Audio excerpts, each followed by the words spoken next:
mayeshies and mga meowsies. Gagawa tayo ng chocolate fudgy brownies. You only need 113 gram of butter. Ayan. I use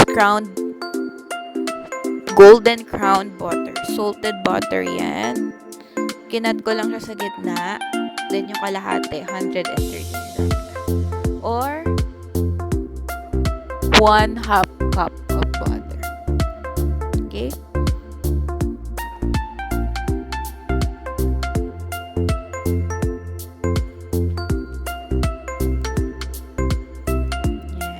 Kailangan mo ring maglagay ng 128 gram of dark chocolate.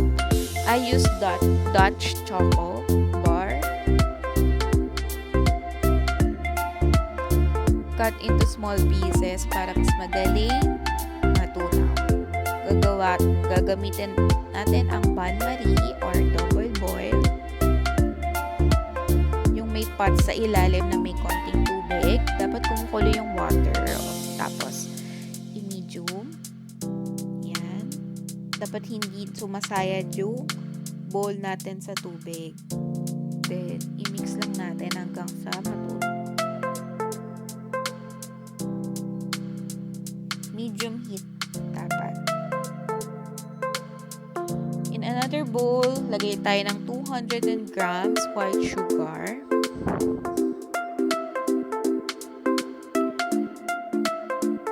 Ayan. Tapos 100 gram brown sugar. Tataka kayo kung bakit ang daming sugar kasi nga fudgy ang gagawin natin brownies. So, ayan na, okay na yung aking chocolate mixture. Haluin natin. Then, bumalik tayo doon ulit. Lagay natin yung 3 pieces ng egg. Kung gusto mong maging cakey yung brownie mo, lagay ka lang ng mas maraming flour or cocoa powder. Nilagay rin ako 1 teaspoon vanilla extract para mas malasa.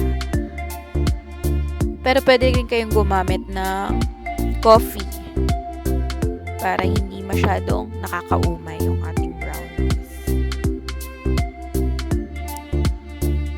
Hindi lang ako naglagay ng coffee kasi wala kaming coffee.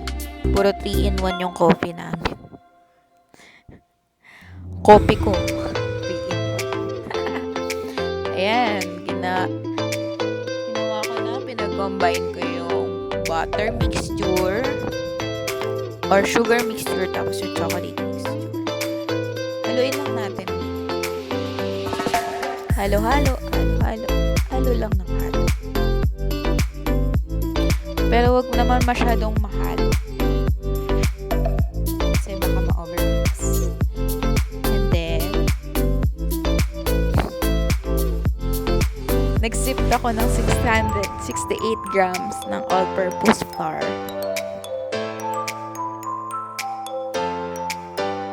And 25 grams ng cocoa powder. Sabi ko naman sa inyo, fudgy brownie gagawin natin. Kaya, konti lang yung ating dry ingredients.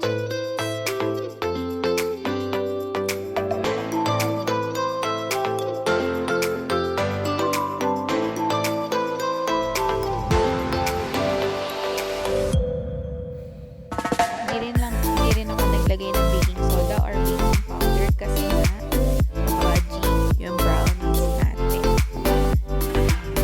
Gumamit ako ng 13x9 pan.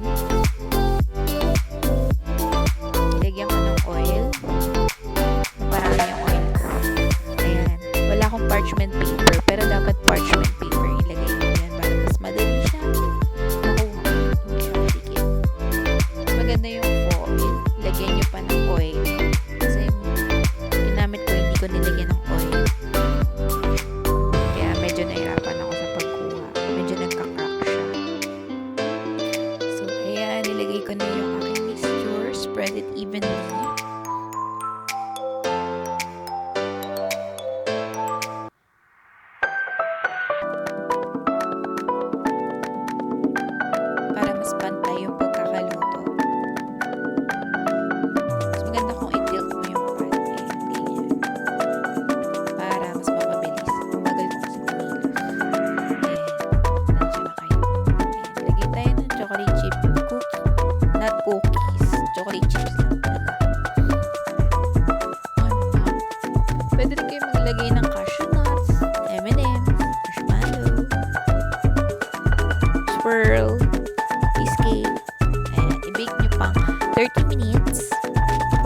180 degrees. Ayan yung kakalabasan.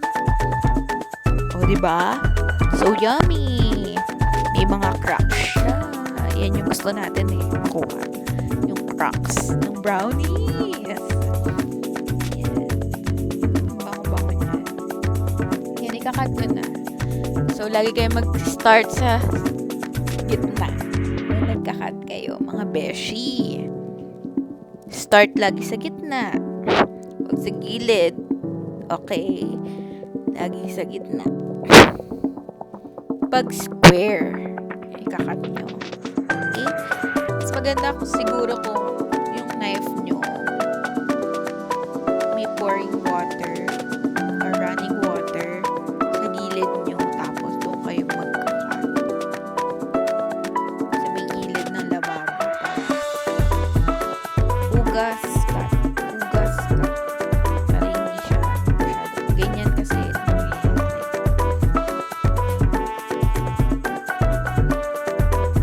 sabihin yan, guys, masyadong fudgy yung ating brownies, kaya ganyan. Hindi siya overcook, hindi rin siya undercook.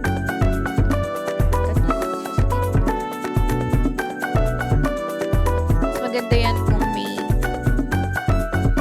sea salt sa ibabaw, kasi matamis yung brownies. Mas magandang may sea salt.